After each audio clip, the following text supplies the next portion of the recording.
Everyone, नमस्ते, सत श्री अकाल। आज हम बात करेंगे कि आपके पास क्या वो डिसाइडिंग फैक्टर्स हैं या क्या आपको पहले स्टडी करना चाहिए एज अ स्टूडेंट अगर आप किसी अब्रोड कंट्री में जाकर पढ़ना चाहते हो। दोस्तों, हमारे पास बहुत सारे लोग कंसल्टेशन लेने आते हैं, चाहे वो टेलीफोनिकली भी होती हैं, बट उनको डिसाइड नहीं कर पा रहे होते वो लोग कि उनके प्रोफाइल के हिसाब से और जो भी उनकी कंडीशंस हैं और जो कंट्री की कंडीशंस हैं उसके हिसाब से क्या द बेस्ट सोल्यूशन है। आप लोग भी देखते होंगे कि कई बार कुछ बच्चे अपने फ्रेंड्स को देख के या अपने सीनियर्स को देख के या अपने रिलेटिव्स के बच्चों को देख के कि कौन सी कंट्री में गए हैं, हमने भी वहीं जाना है, इस तरह की कोई जिद कर लेते हैं। और पेरेंट्स के सामने भी ये चीज़ें आती होंगी, कई बार बच्चे जिद कर लेते हैं तो पेरेंट्स कुछ नहीं कर पाते और पेरेंट्स भी अवेयर नहीं होते इन चीज़ों के प्रॉपरली कि उन्हें क्या अपने बच्चों के लिए डिसाइड करके देना चाहिए। क्योंकि बीइंग अ पेरेंट, ये आप लोगों की और हम लोगों की एज अ पेरेंट हमारी भी रिस्पॉन्सिबिलिटी है कि हम बच्चों के करियर बनाने में सही दिशा दे पाएँ। और एज अ कंसल्टेंट, वो भी एक अच्छे मैच्योर कंसल्टेंट की यही एक निशानी होती है कि पहले वो क्लाइंट को अच्छे से समझे और वो उसे सही गाइडेंस दे पाए, सही दिशा दे पाए, उसका करियर बना ले। तो ये बहुत सारी कन्फ्यूजन्स लोगों के माइंड में थी। बहुत सारे लोग डायरेक्टली आके ये कहते थे कि हमें तो उस कंट्री में जाना है, सर भेज सकते हो तो बता दो, अदरवाइज रहने दो। ऐसा भी होता है, आप लोग कई लोगों आप भी करते होंगे किसी कंसल्टेंट के पास जाकर, या आपके माइंड में भी बिल्कुल ये चीज़ फिट होती है। बट कई बार क्या होता है कि आप लोग ये रिसर्च नहीं करते हो कि क्या जो आप डिसाइड कर चुके जिस कंट्री में जाना वो आपके लिए द बेस्ट सोल्यूशन है या नहीं है। कहीं आप किसी दूसरे के इन्फ्लुएंस में आकर ये स्टेप तो नहीं ले रहे। आपने अपने आसपास का कोई स्टूडेंट देखा, आपने अपना कोई फ्रेंड देखा, कोई रिलेटिव का बच्चा देखा, उसकी वजह से आपके अंदर एक जिद तो नहीं आ गई जिसकी वजह से आप इन फ्यूचर बहुत सारी प्रॉब्लम फेस करने वाले हो। या आपके पेरेंट्स, आपकी फैमिली जो आपके पढ़ाने के लिए सपोर्ट करने वाली, आपको फाइनेंशियली भी मेंटली भी, तो कहीं वो फैमिली तो नहीं प्रॉब्लम में फंस जाएगी। क्योंकि बहुत सारे केसेस ऐसे हैं कि बच्चों ने डिसाइड कर लिया हमने तो एक XYZ कोई जो भी कंट्री उन्होंने चूज़ करी वहाँ जाना है, बट उनके जो पेरेंट्स थे वो फाइनेंशियली इतना सपोर्ट कर ही नहीं सकते थे। उन लोगों का वीज़ा आ गया, उन्होंने कहा चलो ठीक है, एक लक आजमा लिया जाए कि वहाँ जाकर देखेंगे, बच्चे अपने आप ही कमा लेंगे, ये कर लेंगे। बट आप बहुत सारी वीडियोज़ भी देख रहे होंगे कि बाहर जाकर बच्चे डिप्रेशन में जा रहे हैं या कोई गलत काम कर रहे हैं, है ना। इवन हमारी जो बेटियां हैं वो भी कई बार सुनने में आ रहा है, तो लड़के भी कई कुछ ऐसी चीज़ों में जाना पड़ रहा है। और मोस्टली जो हो रहा है कि वो डिप्रेशन स्टेज से गुजर रहे हैं, ना तो वो घर बता पा रहे। क्योंकि कई बार क्या होता है कि स्टूडेंट ने खुद डिसाइड किया होता है कि मैंने उस कंट्री में ही जाना है, और पेरेंट्स उनकी जिद के आगे वो कर भी देते हैं। पेरेंट्स को ये भी लग रहा होता है कि नहीं, हमारा जो बच्चा है मैच्योर हो चुका है, तो वो जो भी कर रहा है ठीक कर रहा हो। लेकिन वहाँ जाने के बाद जब वो प्रॉब्लम्स फेस करते हैं तो उसमें वो डिप्रेशन में चले जाते हैं। ना तो वो घर बता रहे, डिप्रेशन में चले गए, बीमार हो गए, काम उन्हें मिल नहीं रहा। तो ये बहुत सारी चीज़ें हैं। तो ये सभी चीज़ों को जब मैंने फेस किया, लोगों के अंदर जो ये चीज़ें आ रही हैं, तो मैंने ये वीडियो बनाने का सोचा कि एक ब्रीफ में एक वीडियो बना दी जाए जो कि आपको हेल्प करेगी चूज़ करने में कि कौन सी कंट्री में आपको पढ़ने जाना चाहिए। राइट, ये हम अभी कंट्री की बात कर रहे हैं, कॉलेज यूनिवर्सिटी की बात नहीं करेंगे। इसमें सिर्फ हम कंट्री स्पेसिफिक बात करेंगे कि किस कंट्री में आपको पढ़ने जाना चाहिए और वो क्या क्या फैक्टर्स हैं। राइट, तो एक क्वेश्चन बन के आता है कि which country should you choose for your study abroad career. ठीक है, अब इसका जवाब लेते हैं। अब इसके जवाब के लिए मैंने बहुत ही सिंप्लीफाई किया है कि जब भी आप कोई कंट्री चूज़ करते हैं पढ़ने के लिए, तो आपको क्या वो फैक्टर्स हैं जो कंसीडर कर रहे हैं। तो सबसे जो पहला फैक्टर है वो क्या है कि आपका आइडेंटिटी गोल क्या है। बहुत सारे बच्चे ना किसी दूसरे को देख के इन्फ्लुएंस होकर या किसी के कहने में इन्फ्लुएंस होकर आकर वो स्टडी करने के लिए कंट्री चूज करते हैं। बट दोस्तों, सबसे पहले आपने अपना आइडेंटिटी गोल चेक करना है। आपका आइडेंटिटी गोल क्या है, अपना करियर गोल क्या है, आप क्या बनना चाहते हो। आप पूरी लाइफ में उस स्टडी को लेके या आप जो भी काम करना चाहते हो तो उसके बेसिस पे आप अपने आप को कहाँ स्टैंड करना चाहते हो, अपनी आइडेंटिटी क्या बनाना चाहते हो। सबसे पहले आपने उस पर वर्कआउट करना है। चाहे वो आप 10th पास हो, अभी आगे सोच रहे हो फर्दर आप स्टडी करने का, आप ग्रेजुएट हो, ठीक है, तो मोस्टली तो ये 12th पास आउट होने के बाद अंडर ग्रेड करने या पोस्ट ग्रेड कोई डिप्लोमा या डिग्री करने मोस्टली जाते हैं स्टूडेंट्स। रिसर्च करने वाले का तो बिल्कुल क्लियर होता है कि मैंने इस लाइन में रिसर्च करनी है। तो दो जो मेन है कि आप 12th पास हो या ग्रेजुएट हो। तो ये जो आपकी जो स्टडी होनी चाहिए कि आपका आइडेंटिटी गोल क्या है, ये आपकी 10th के बाद ही शुरू हो जाती है बेसिकली ना। तो आपको ये डिसाइड करना है और आपके पेरेंट्स भी आपको सपोर्ट करेंगे, आपके जो वेल विशर्स हैं वो भी आपको सपोर्ट कर सकते हैं। कई बार हमें खुद नहीं समझ आ रहा होता कि हमने करना क्या है, तो आप किसी से कंसल्टेशन लें। जो भी आपका करंट सिनेरियो चल रहा है, जो भी आपका एजुकेशन का सिनेरियो चल रहा है, उसके बेसिस पर और जो आपके इंटरेस्ट हैं, बेसिकली जो आपके इंटरेस्ट हैं, तो उनके बेसिस पर आपका आइडेंटिटी गोल क्या होना चाहिए। या आप किसी की हेल्प भी ले सकते हो, आप अपने बड़ों की हेल्प ले सकते हो, अपने आप भाई बहन कोई बड़े हैं उनकी हेल्प ले सकते हो, अपने कोई वेल विशर्स हैं उनकी भी हेल्प ले सकते हो।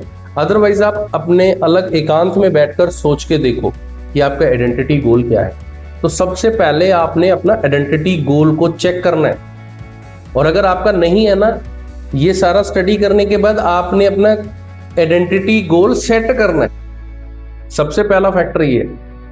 क्योंकि क्या होता है, कई बार क्या होता है, हमने जी पढ़ने जाएंगे, सपोज करो मैं एग्जांपल ले रहा हूँ ऐसे कि आपने नॉन मेडिकल ले लिया, आपके पेरेंट्स ने बोला मैं तो साइंस करवानी है ना, आपने नॉन मेडिकल ले लिया। पेरेंट्स ये कहते हैं कि इसको तो इंजीनियर बनाना है, आईआईटी करानी है, बट आप वहाँ तक स्टडी का इंटरेस्ट नहीं है, ठीक है। और फिर आप क्या करते हो, नहीं जी हम अब्रोड चले जाते हैं पढ़ने। फिर आपने क्या किया, कहीं किसी कंट्री का वीज़ा लिया और आप अब्रोड पढ़ने चले गए, और वहाँ पढ़ने में क्या गए थे, आप ट्रक चलाने लग गए। तो आपका आइडेंटिटी गोल क्या था, ये आपको ही कंफ्यूजन थी, है ना। तो ये बेसिकली 10th स्टैंडर्ड में ही ये डिसाइड हो जाता है कि आपका आइडेंटिटी गोल क्या है, ठीक है। ये एक्सेप्शनल केस होते हैं जिनके साथ होता है कि ठीक है कोई स्टडी करी लेकिन अल्टीमेटली फ्यूचर में कुछ और कर रहे हैं, ये एक्सेप्शनल केसेस हैं। बट मेरा ये सजेशन है कि आप अपना गोल, आइडेंटिटी गोल क्या है, वो आप अपना 10th स्टैंडर्ड के बाद सेट कर लें या 10th करते हुए सेट कर लें। यही सबसे बड़ा आपकी फाउंडेशन बनेगा पूरी लाइफ की, ठीक है। उसके बाद क्या फैक्टर होता है, मेंटल प्रिपेयर्डनेस।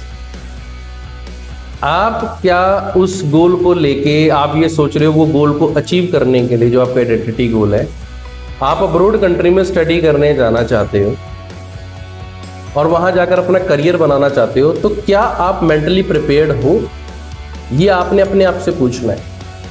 क्योंकि कई बार हमने क्या देखा है कि बच्चे किसी कंट्री का डिसाइड करके या किसी कंसल्टेंट ने कहा या किसी दूसरे के इन्फ्लुएंस में आकर वो बाहर स्टडी करने चले जाते हैं, लेकिन वो इतने मेंटली प्रिपेयर्ड नहीं होते कि क्या क्या उनको प्रॉब्लम्स का, क्या क्या चैलेंजेस, प्रॉब्लम नहीं कहूँगा मैं, चैलेंजेस फेस करने पड़ सकते हैं। जैसे कि वहाँ पे लिविंग्स के लिए आपको चैलेंजेस फेस करने पड़ सकते हैं, वहाँ की जो लैंग्वेज के लिए चैलेंजेस फेस करने पड़ सकते हैं, वहाँ के जो एनवायरनमेंट है, जो एनवायरमेंटल कंडीशंस हैं, उसके लिए चैलेंजेस फेस करने पड़ सकते हैं। एनवायरमेंटल कंडीशन में इसलिए कह रहा हूँ कि मेरे सामने एक केस आया था कि वो बच्चा कनाडा में पढ़ने के लिए गया हुआ था, लेकिन उसको निमोनिया टाइप में होगा और वो इतना बिगड़ गया कि उसकी हेल्थ इतनी खराब हो गई कि उसको पढ़ाई के बीच में ही वापस इंडिया आना पड़ा और आज भी वो यहीं है, ठीक है। इतनी हेल्थ खराब हो गई थी और वहाँ पे ट्रीटमेंट्स बहुत महंगे हैं। तो ये भी एक फैक्टर है। तो ये सारे जो फैक्टर्स हैं इनको कंसीडर करके आप ये पहले जज कीजिए कि आप मेंटली प्रिपेयर्ड हैं क्या नहीं, आपके अंदर वो कैपेबिलिटी है क्या नहीं वो चैलेंजेस को फेस करने की। आपको अगर 4 दिन वहां पर काम नहीं मिलेगा तो आप कहीं डिप्रेशन में तो नहीं चले जाएंगे, आपका स्टेमिना तो नहीं लूज हो जाएगा, राइट। तो ये सारे फैक्टर्स को आपने अपने अंदर से सवाल करना है और उसका जवाब अपने आप से पूछना है कि whether you are fully prepared, mentally prepared to go abroad for your studies, to make your career abroad, ये है क्या नहीं है, ये आपने अपने आप से पूछना, राइट। सेकेंड फैक्टर हो गया। अब आते हैं थर्ड फैक्टर, वो आपने कंट्री के बारे में स्टडी करना है। और मैं जब भी ये किसी भी स्टूडेंट को ये कहता हूं कि आप किस कंट्री में पढ़ने जा रहे हो, तो आपको 3-4 कंट्रीज का आपको रेफरेंस लेना चाहिए, आपको उस कंट्री के बारे में रिसर्च करनी चाहिए कि कौन सी कंट्री में जाना आपके करियर के लिए, आपके करंट सिनेरियो के हिसाब से, फ्यूचर प्रोस्पेक्टिव्स के हिसाब से, और जो आपका आइडेंटिटी गोल है उसके हिसाब से बेस्ट कंट्रीज हैं। और उनमें से भी बेस्ट टू बेस्ट, यानी कि एक फिटेस्ट कंट्री ढूंढनी है आपने कि इस कंट्री में मेरे को जाना है, ठीक है। अब उन कंट्रीज के बारे में क्या क्या स्टडी करना है, क्या क्या फैक्टर्स हैं उनको स्टडी करने के लिए। सबसे पहला फैक्टर है कि वहां की पॉलिटिकल इंस्टेबिलिटी को चेक करो कि कहीं उस कंट्री के अंदर पॉलिटिकल इंस्टेबिलिटी तो नहीं चल रही। पॉलिटिकल इंस्टेबिलिटी के होते हुए क्या होता है कि बहुत सारी इमिग्रेशन पॉलिसीज, जो भी इमिग्रेंट्स आप जा रहे हो या इंटरनेशनल स्टूडेंट्स के लिए, वो पॉलिसीज चेंज होती रहती हैं। जैसे कि आप अभी कनाडा में देख रहे हो, है ना। तो ये मैं एग्जांपल ले रहा हूँ, पर आप खुद भी स्टडी करके देखो आप कि इतना ज़्यादा पिछले 1 ईयर से, जैसे ट्रूडो गवर्नमेंट थी, ट्रूडो ने रेजिग्नेशन दिया, उसके बाद दूसरा पीएम बना, उसके बाद इलेक्शंस हुए, है ना, फिर चलो रूलिंग पार्टी वही आई। बट आज की डेट में देखो कि इमिग्रेंट्स को लेके वहाँ क्या है ना।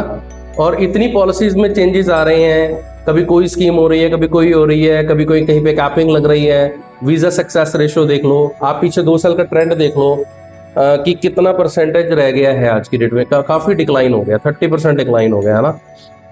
तो आप ये चीजें किसी भी कंट्री को चूज करने से पहले आप देखो कि वहां की पॉलिटिकल इंस्टेबिलिटी कहाँ स्टैंड कर रही है, ठीक है। दूसरा आपने क्या देखना है कि वहां पे इन्फ्लेशन रेट क्या है, वहां की महंगाई दर क्या है, कि आप पिछले 3-4 साल से देखो कि इन्फ्लेशन रेट जा कहाँ रहा है। अगर बहुत ज्यादा इंक्रीजिंग ट्रेंड पे है तो भी आपको वो कंसीडर करके रखना है माइंड में कि हाँ कि इन्फ्लेशन बढ़ रहा है, और इसके साथ साथ पर कैपिटा इनकम को चेक करना कि इन्फ्लेशन रेट कितना बढ़ रहा है और पर कैपिटा रेट कितनी बढ़ रही है। कि आपने 3 साल का इन्फ्लेशन रेट देखा और पर कैपिटा की इनकम देखी, आपने देखा कि जिस रेशो से इन्फ्लेशन बढ़ रहा है उस रेशो से इनकम नहीं बढ़ रही। तो इट मीन्स कि अगर वहां आप जाते हो तो वहां पर आपको चैलेंजेस फेस ज्यादा करने पड़ेंगे as compare to other country, अगर वहां पर इन्फ्लेशन कम है और पर कैपिटा इनकम ज्यादा रेट से बढ़ रही है, ठीक है। इसके साथ साथ आपको देखना है कि जॉब मार्केट कैसी है वहां पर। देखो, आप एज अ स्टूडेंट जा रहे हो, तो एज अ स्टूडेंट जब जाते हो आपको मोस्ट ऑफ द कंट्रीज में work rights during your studies मिलते हैं।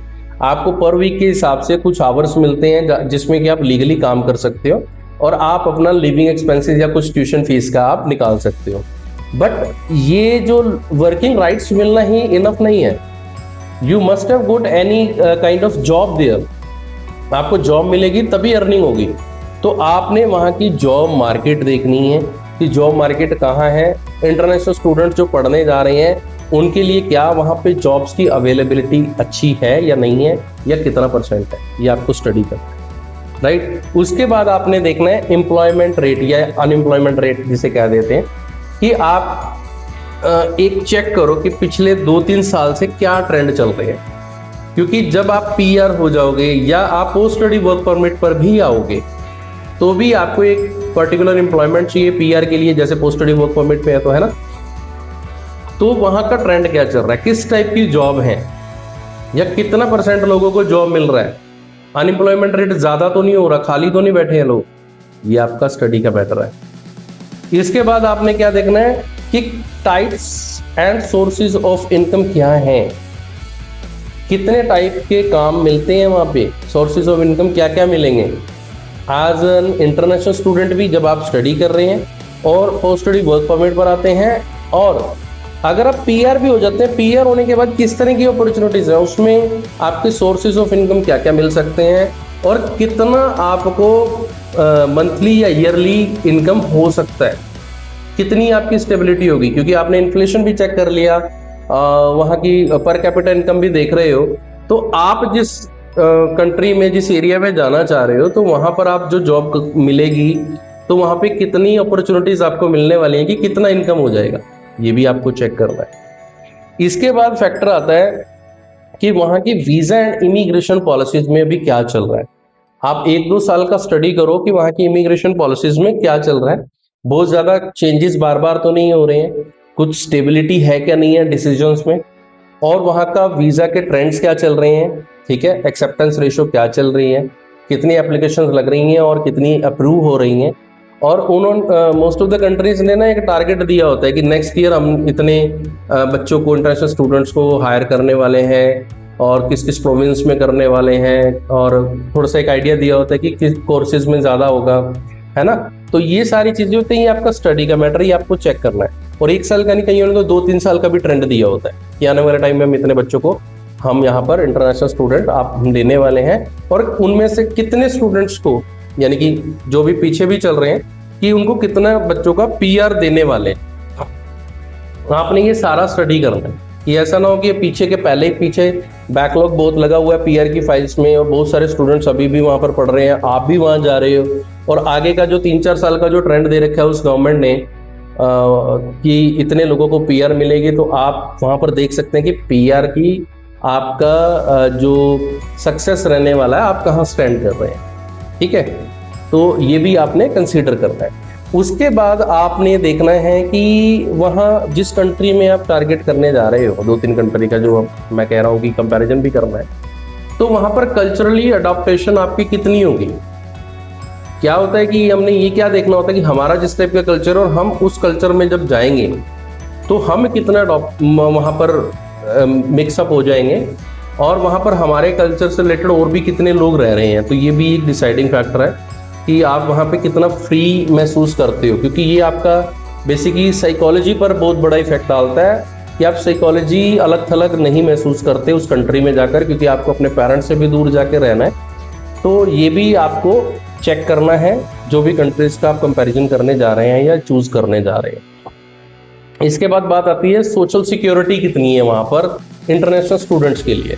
तो ये नहीं है कि बहुत सारी कंट्रीज ऐसी हैं जो कि अपने इंडियन स्टूडेंट्स के लिए हर कोई कंट्री बहुत अच्छी है, लेकिन आपको ये चेक करना है कि कहाँ पर सोशली आप सिक्योर हो।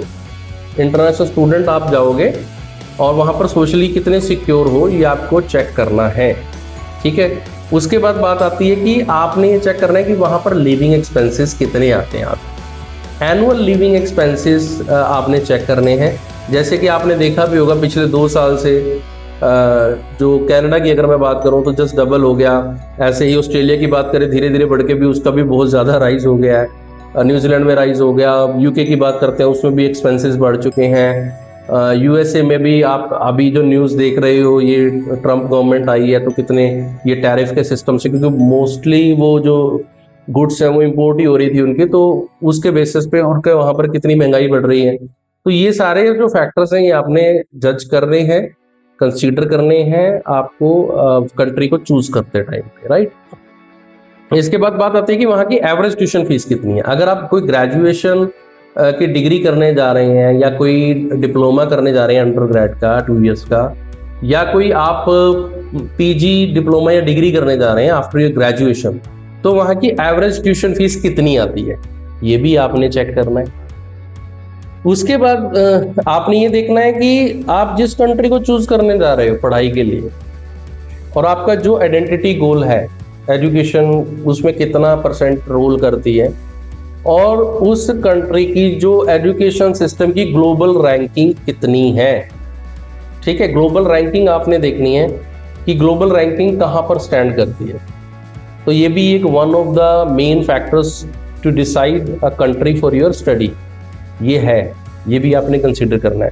इसके बाद बात आती है कि वहाँ की जो लैंग्वेज रिक्वायरमेंट है, जैसे कि आप मोस्टली जो जाते हैं कि आप Australia, New Zealand, Canada, UK, USA ऐसी कंट्रीज में जाना पसंद करते हैं, तो वहाँ पर क्या है, इंग्लिश की रिक्वायरमेंट है। तो इंग्लिश की एलिजिबिलिटी आपकी क्लियर हो पाएगी या नहीं हो पाएगी, आपने कर चुके हैं, तो ये भी आपने देखनी है कि वहाँ की रिक्वायरमेंट कितनी है। या अगर आप किसी दूसरी कंट्री में जा रहे हैं, जैसे सपोज करो जर्मनी जा रहे हैं, जर्मनी में बहुत सारी यूनिवर्सिटी कॉलेजेस के इंग्लिश का जो करिकुलर है सारा इंग्लिश में है, तो वो एक्सेप्ट कर रहे हैं। बट कुछ लोग ये कहते हैं कि नहीं, हमने तो पब्लिक यूनिवर्सिटी में जाना है जहाँ पर कि हमारे को 100% लोग क्या सीख रहे हैं, राइट।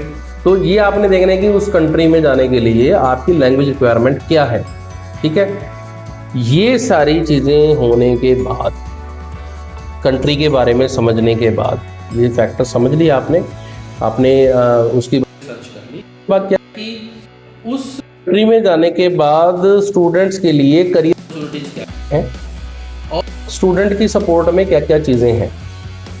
तो उसमें पहला फैक्टर आता है कि वर्क राइट्स है क्या नहीं। जब भी आप स्टडी करने जाते हैं तो आप देखते हैं कि आपको during your study work rights मिल रहे हैं नहीं मिल रहे, और कितने घंटे के लिए आपको काम मिल रहा है। कहीं पे 20 घंटे मिल रहा है, कहीं पे 24 आवर्स मिल रहा है, और जब ऑफ टाइम होता है, क्लासेस वगैरह नहीं होती है, तो उस टाइम कितने पूरा मतलब वीक फुल टाइम आप वर्क कर सकते हो कि नहीं, है ना। ऑन कैंपस मिल रहा है काम, ऑफ कैंपस मिल रहा है काम, मतलब काम करने की एलिजिबिलिटी आपको मिलती है। तो ये सारी चीज़ें देखनी है कि कौन सी कंट्री कैसे काम करती है, कैसे आपको एज अ स्टूडेंट आपको अपॉर्चुनिटी देती है। उसके बाद आपने देखना है कि पोस्ट स्टडी वर्क परमिट, कि आप जो भी स्टडी करने जा रहे हो किस कंट्री का क्या सिस्टम है, कि कितने टाइम का पोस्ट स्टडी वर्क परमिट देते हैं, ठीक है। ये भी आपने चेक करना है, 2 साल का है, 3 साल का है, 1 साल का है ना, कि किस स्टडी के बाद कितने साल का मिलेगा। तो ये आपने कंसीडर करना है, ये भी एक फैक्टर है।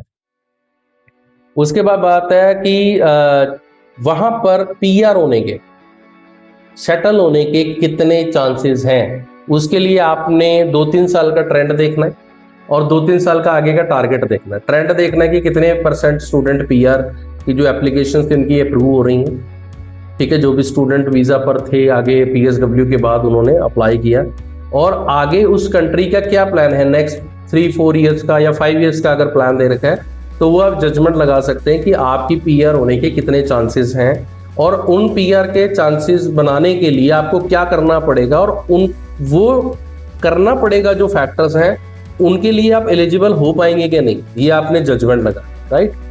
उसके बाद बात आती है कि वहां पर पीआर होने की प्रोसेस क्या है, कि प्रोसेस इजी है या लॉन्ग टर्म है ना, क्या क्या फैक्टर्स हैं, ये भी आपको रिसर्च करनी है।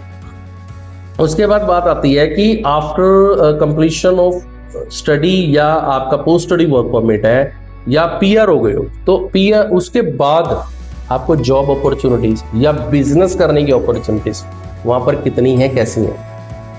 क्योंकि आप लोगों का, काफी लोगों का ये आइडेंटिटी गोल होगा कि अपने आप को एक बिजनेस पर्सन की तरह वो देखना चाहते हैं इन फ्यूचर, इसलिए वो अच्छी स्टडी करना चाहते हैं, अच्छी जगह पर अच्छी कंट्री में जाना चाहते हैं जहाँ पर कि बिजनेस को लेकर ज़्यादा अपॉर्चुनिटीज मिल सकती हैं इन फ्यूचर। तो वो लोग पहले ही जजमेंट लगाएं कि उस कंट्री में जाकर मैं ये स्टडी करूँगा, और उसके बाद मेरा जब पोस्ट स्टडी वर्क परमिट आएगा तो ये मेरे को इस टाइप की जॉब भी मिल जाएगी, और जब मेरी पीआर हो जाएगी, पीआर होने के बाद क्या मेरे को इस लेवल की जॉब मिलेगी कि मेरा जो फाइनेंशियल गोल्स हैं वो अचीव हो जाए, मेरा जो फ्यूचर है वो सिक्योर हो जाए। या आप बिजनेस करना चाहते हो तो बिजनेस अपॉर्चुनिटीज मिलेंगी क्या नहीं, और उस टाइप के बिजनेस का वहाँ पर कितना कंपटीशन होगा, आज की क्या डेट है और आगे का सिनेरियो क्या हो सकता है, ये सारा रिसर्च का पार्ट है, ये आपने करना है, राइट। तो ये सारा हो गया कंट्री के बारे में, और कंट्री आपको क्या अपॉर्चुनिटीज दे रही है। ये सारे फैक्टर्स हैं जो आपने कंसीडर करने हैं जब आप कंट्री का सिलेक्शन कर रहे हैं या कंट्री का कंपैरिजन कर रहे हैं 3-4 कंट्रीज का। उसके बाद आप डिसाइड कर रहे हैं कि ये कंट्री है मेरे को पढ़ने जाना है। अब ये तो कंट्री के बारे में पढ़ लिया हमने, अपना गोल पढ़ लिया, मेंटल प्रिपेयर्ड है क्या नहीं है वो भी चेक कर लिया। लेकिन वहाँ पर ये चीज़ करने के लिए हमारी पर्सनल एंड जो अपनी फाइनेंशियल स्टेबिलिटी या पोजीशन है वो कहाँ है, क्या स्टैंड कर रही है, वो भी आपको चेक करना है।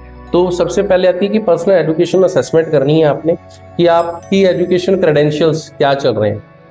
अब जिन्होंने तो 12th कर ली या ग्रेजुएशन कर ली है उनको तो पता ही है कि हमारे इतने मार्क्स आ चुके हैं, ये बोर्ड था, तो हमारा आगे कंसिडर हो पाएगा क्या नहीं, किस कंट्री के लिए, है ना। क्योंकि कंट्री की एलिजिबिलिटी ऑन एवरेज आप देख ही सकते हो कि क्या होती है। लेकिन अगर आप 10th स्टैंडर्ड में खड़े हो तो आप डिसाइड कर सकते हो, क्योंकि आपने अपना आइडेंटिटी गोल चेक कर लिया, आपने कंट्री 2-3 कंट्री चूज करने की, ये करूंगा मैं अपनी आइडेंटिटी को बनाने के लिए, मैं ये करने वाला हूँ, ऐसे करने वाला हूँ। तो उसके लिए आपको 11th और 12th में क्या करना है ये आप उसी टाइम डिसाइड कर लो। पेरेंट्स को भी मैं कहूंगा कि उनको हेल्प करें।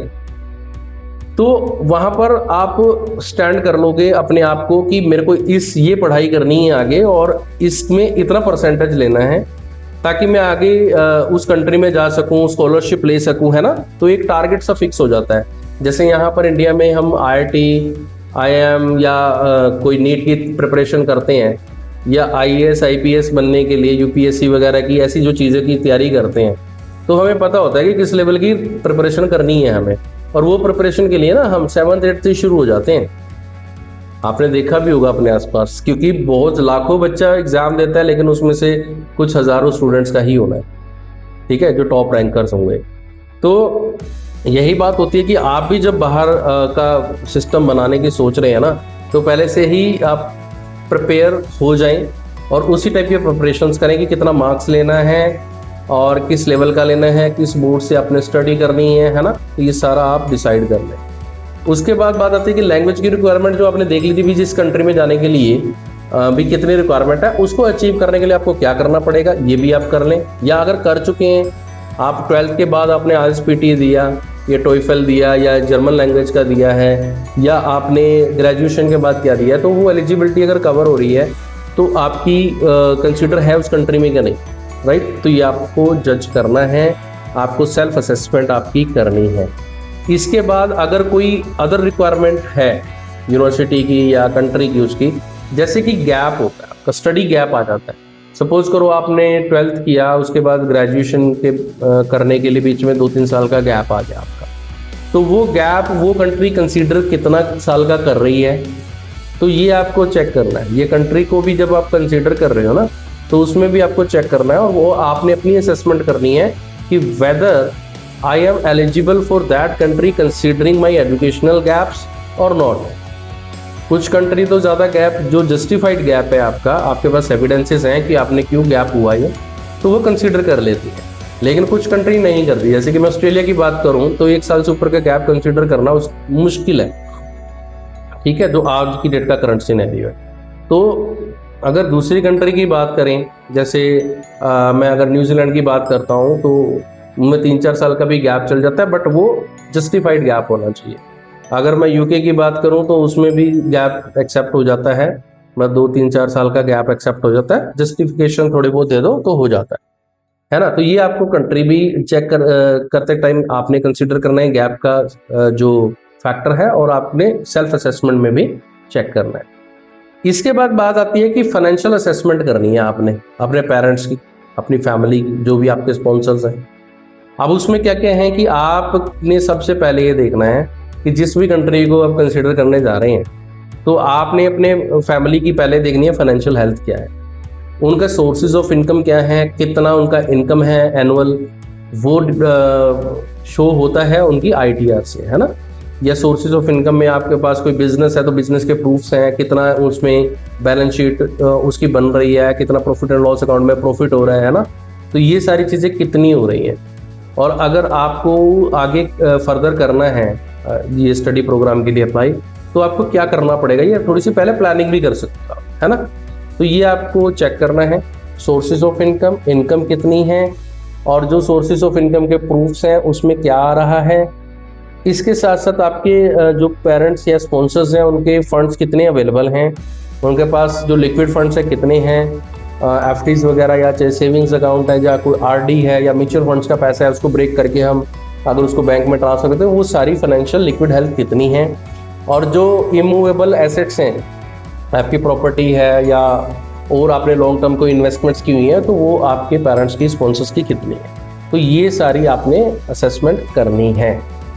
उसके बाद बात आती है कि जो मैंने अभी बात करी कि जो आपके इमूवेबल प्रॉपर्टीज़ की, तो ये वन ऑफ द फैक्टर्स है डिसाइड करने का कि आप जेन्युइन स्टूडेंट एंट्रेंट हैं कि नहीं उस कंट्री में। तो फ्रेंड्स, जब भी हम स्टडी वीज़ा की अगर हम बात करते हैं तो आपने एक वर्ड सुना होगा SOP, स्टेटमेंट ऑफ पर्पस।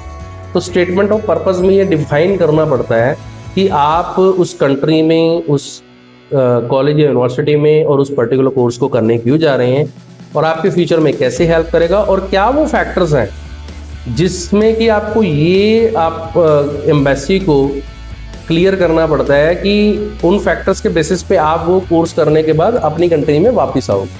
क्योंकि कोई भी कंट्री ये नहीं कहती है कि आप पढ़ने आओ और वहाँ पर हम आपको पीआर दे देंगे, आपको सिटीजन बना देंगे। नहीं, जब आप एक स्टूडेंट वीज़ा पे जा रहे हो, आपकी इंटेंशन सिर्फ इतनी है कि आप स्टडी करने जा रहे हो, और इमिग्रेशन की और उस कंट्री की भी इंटेंशन आपको ग्रांट करने में इतनी ही है कि ये स्टडी करने आ रहा है, उसके बाद वापस जाएगा। ठीक है, वो तो आगे का प्रोसेस होता है कि आपको अगर वहाँ कंट्री अच्छी लग रही है तो पीआर के लिए लेना चाहते हो, या अपॉर्चुनिटीज मिल रही हैं तो आप पीआर लेना चाहते हो क्या नहीं, पहले आपको ये दिखाना है। तो वो जो फैक्टर्स हैं, वो क्या क्या फैक्टर्स हैं जिससे कि आप अपनी कंट्री में वापस आओगे स्टडी करने के बाद, आपके वो फैक्टर स्ट्रॉन्ग हैं क्या नहीं। क्योंकि कई बार क्या होता है, आपके फंड्स में है, सारा कुछ आपने अरेंज कर लिया, आपकी एजुकेशन के जो पैरामीटर्स है वो भी क्लियर हो गए, लेकिन आपका वीज़ा रिफ्यूज़ हो जाता है। क्यों रिफ्यूज़ हो जाता है? वो कहते हैं कि आप, हमें नहीं लगता कि आप अपनी कंट्री में स्टडी करने के बाद वापस आओगे, और फर्दर वो रीज़न देते हैं कि आपके जो रीजंस हमने ये फाइंड आउट करे हैं, इसकी वजह से हमें लग रहा है कि आप जेन्युइन स्टूडेंट एंट्रेंट नहीं हैं, तो आपका वीज़ा रिफ्यूज़ हो जाता है। तो आपने ये फैक्टर्स भी आपने असेसमेंट करने हैं कि आपके पेरेंट्स का कितना यहाँ पे स्ट्रॉन्ग वेल्थ है, आपके जो इस कंट्री में स्टडी करने के बाद आपको कितने परसेंटेज चांसेस हैं आपको अच्छी जॉब या अच्छा करियर मिल जाएगा, आप कोई बिजनेस करना चाहते हैं तो आपको कितनी अच्छी अपॉर्चुनिटीज मिल जाएंगी अगर आप, और वो कंपैरिजन एक देना पड़ता है कि आप इस कंट्री में अगर वो डिग्री डिप्लोमा करते हैं तो यहाँ पर आपको कितना वेटेज मिलता है एज कम्पेयर टू कि अगर आप अब्रोड उस कंट्री से करके आ रहे हो, तो आपने कंपैरिजन सा दिखाना होता है। तो वो सारे जो फैक्टर्स हैं ये आपने असेसमेंट करनी है अपनी, तो वो अगर हो जाते हैं तो आपका वीज़ा आने में उस कंट्री के लिए पॉसिबिलिटी बढ़ जाती है। अब ये जो फैक्टर्स हमने ये सारे डिस्कस कर लिए, अब मैंने ये पहले शुरू में कहा कि आपको 3-4 कंट्रीज़ के लिए बेसिकली आपको ये सारी रिसर्च करनी है या गाइडेंस लेनी है आपने किसी कंसल्टेंट से। ठीक है, अब उसके बाद बात आती है कि हम उन कंट्रीज़ का कंपैरिजन कैसे करें, और जो भी हमारा करंट सिचुएशन है, चाहे हमारी फाइनेंशियल्स हैं, चाहे हमारी कोई हमारी जो एजुकेशनल है या गैप्स हो चुका है, जो हमारा आइडेंटिटी गोल है, हमारी जो करंट सिनेरियोज हैं पूरी फैमिली के, तो उसके बेसिस पे हम कैसे डिसाइड करें कि कौन सी कंट्री का कैसे कंपैरिजन हो। तो उसको थोड़ा सा इजी करने के लिए मैंने बेसिकली 4 कैटेगरीज बनाई हैं प्रेफरेंस के हिसाब से। ठीक है, कि आप लोगों की प्रेफरेंस क्या है आज की डेट में 2025 की अगर मैं बात करूं, तो प्रेफरेंस ए कैटेगरी की हम बात कर लेते हैं। Most of the students are willing to move to Australia for their studies. I am correct, right? Australia सबसे पहले जाना चाहते हैं। क्यों जाना चाहते हैं? कि उसके पीछे बहुत सारे कारण है कि वहाँ की इकोनॉमिक कंडीशंस हैं, वहाँ पर काम जॉब मार्केट कैसी चल रही है, और वहाँ पर जो आपका करेंसी एक्सचेंज रेट कितना है इंडियन करेंसी के हिसाब से, और मंथली कितना वो पैसा कमा लेता है ना। तो ये सारी चीज़ें हैं, और ग्लोबल रैंकिंग वहाँ के एजुकेशन की कितनी बढ़िया है, और वेदर कंडीशंस हैं। ये काफ़ी सारे फैक्टर्स हैं जिसको मैंने कंसीडर किया है, और उसके बेसिस पे हमने निकाला कि जो ए प्रेफरेंस कैटेगरी है उसमें सबसे पहले ऑस्ट्रेलिया है जहाँ आप जाना चाहते हो। सेकंड नंबर पे आज की डेट में जर्मनी बहुत सारे बच्चे विलिंग हैं, जाना चाह रहे हैं, प्रिपरेशंस कर रहे हैं, चाहे वो पब्लिक सेक्टर यूनिवर्सिटी में 100% स्कॉलरशिप के अंदर या प्राइवेट यूनिवर्सिटी में भी जाना चाह रहे हैं, चाहे वो इंग्लिश के स्कोर के बेसिस पे जाना चाह रहे हैं तो वो जा रहे हैं।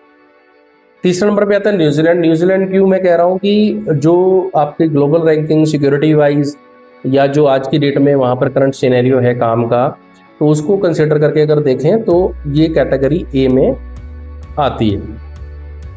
कैटेगरी बी प्रेफरेंस में क्या आती है?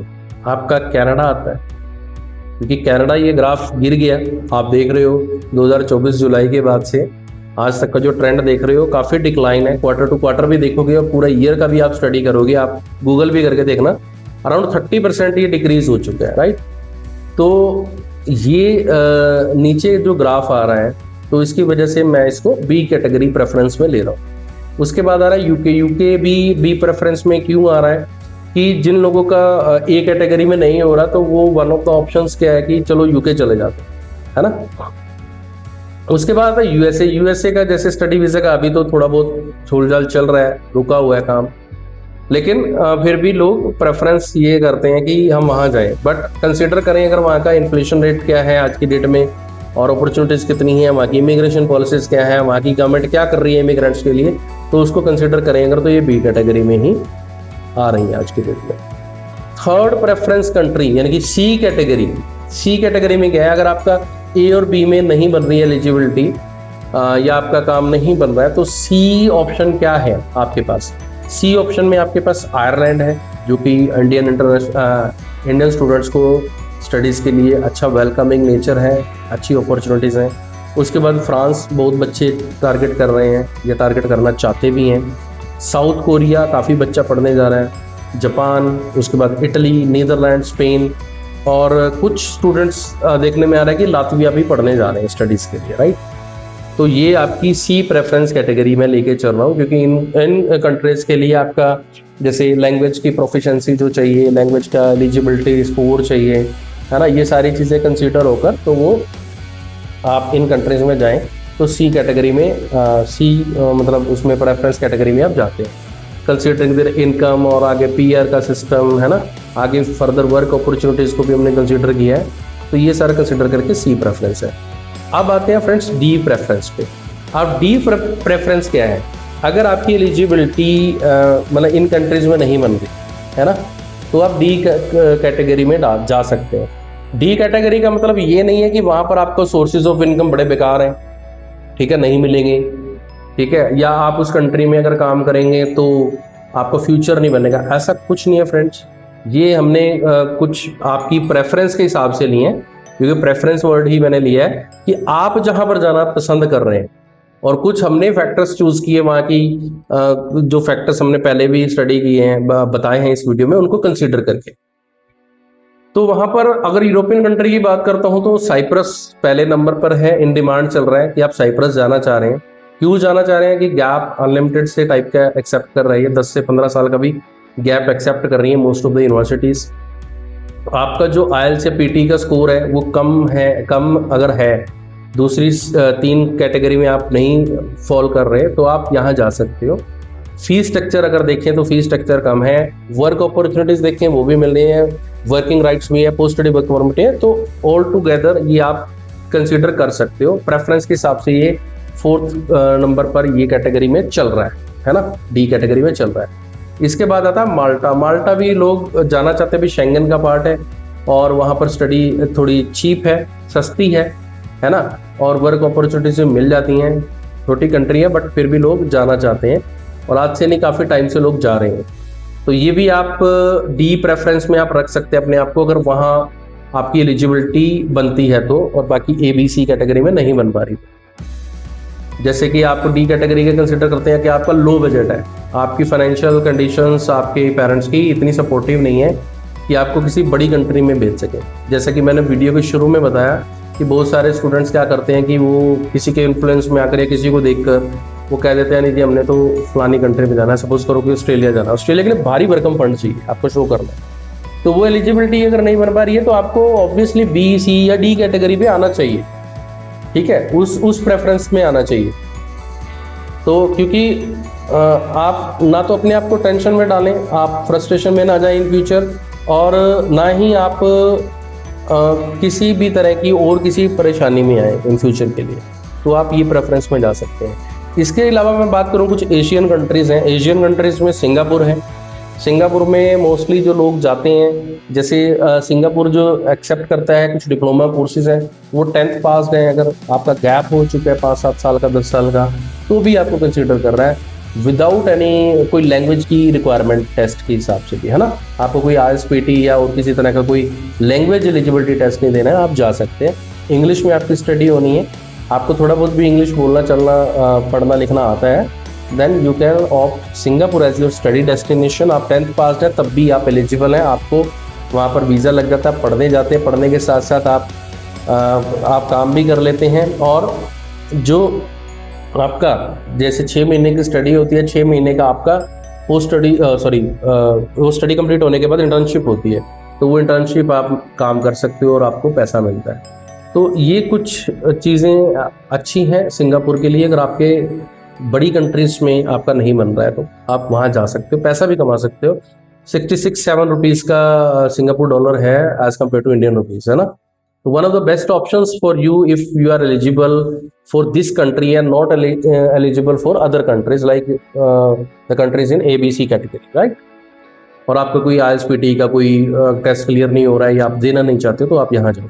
दूसरी जो कंट्री है वो है मलेशिया। मलेशिया में भी ज़्यादा टूरिज्म पर्पज़ के लिए ही ये फेमस है, तो वहाँ पर भी आप जाकर अपना करियर बना सकते हैं। आप 10th पास हो तो भी जा सकते हैं, 12th पास हो, ग्रेजुएशन पास हो तो भी आप जा सकते हैं, राइट। गैप हो चुका है, लैंग्वेज की कोई टेंशन नहीं है, आप वहाँ पर जा सकते हो। कम बजट के अंदर आपका काम हो जाता है, ठीक है।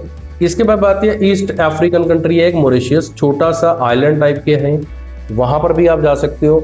वहाँ पर भी आपका हॉस्पिटैलिटी इंडस्ट्री के ऊपर ही ज़्यादा ये बेस्ड है ये कंट्री, तो आप वहाँ पर जा सकते हो। और आपके लिए उस कंट्री में जाने का बेनिफिट क्या है कि मोर देन मतलब around 70% of the population is Indian based, Indian origin से है, ठीक है। बहुत सारे जो कल्चरल एक्टिविटीज़ हैं वो इंडिया से काफ़ी मिलती हैं, तो वहाँ पर आपको जाकर भी मतलब जो कल्चरल अडॉप्टेशन होते हैं वो बड़ा ईजी है।